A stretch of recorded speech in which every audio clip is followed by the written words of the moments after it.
কাৰণ আমাৰ এই মাজুলীখন হ'ল এখন সাংস্কৃতিক প্ৰাণকেন্দ্ৰ, ইয়াত আধ্যাত্মিক এটা থাকে। তেওঁ সেই কথাটো আচলতে বুজিব হ'ব লাগিছিলে যে মাজুলীত আমি গীত বা কেনেকৈ কথা ক'ব লাগে, এজন শিল্পী হিচাপে তেওঁ আচলতে সেইটো উপলব্ধি কৰিব লাগে।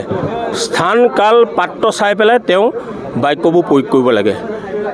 কিন্তু আমি পূবেন কলা পৰিষদৰ আমাৰ ৰঙালী বিহু সন্মিলনীয়ে তেওঁক যিটো সন্মান যাচিছে, সেই সন্মানটো তেওঁ কিভাৱে লৈছে নাজানো, কিন্তু তেওঁ আমাৰ এই সন্মানটো লোৱাৰ পিছতো এজন সত্ৰাধিকাৰ বা মাজুলীৰ সত্ৰাধিকাৰসকলক যিধৰণে এটা বেয়া মন্তব্য প্ৰয়োগ কৰিলে, সেইটো আমি ক্ষুণ্ণ হৈছোঁ।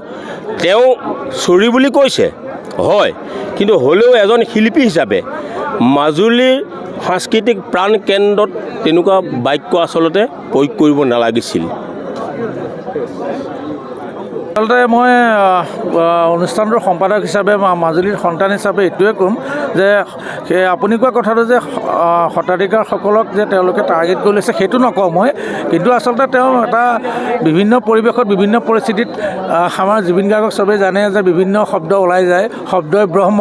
এবাৰ কিবা পৰিস্থিতিত ওলাই গ'ল, তেতিয়া পিছ মুহূৰ্ততে আমি তেওঁ নিজৰ ভুলটো শুধৰণি কৰি আচলতে বস্তুটো তেওঁৰ ভুল হৈছে বুলি আচলতে তেওঁ তেনেকুৱা ধৰণৰ এটা আমাক ক্ষমা খোজাৰ হেৰিয়ে তেওঁ কথাটো ক'লে।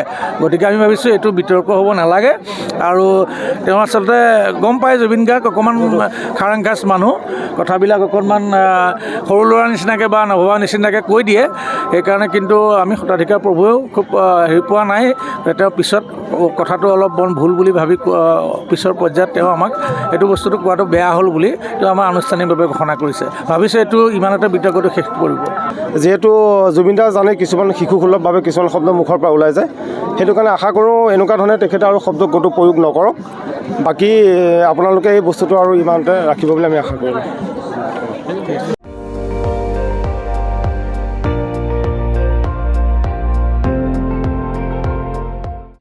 আপুনি চাই আছে ND24, সৰ্বশ্ৰেষ্ঠ নহয় সৰ্বোত্তমৰ দৌৰত।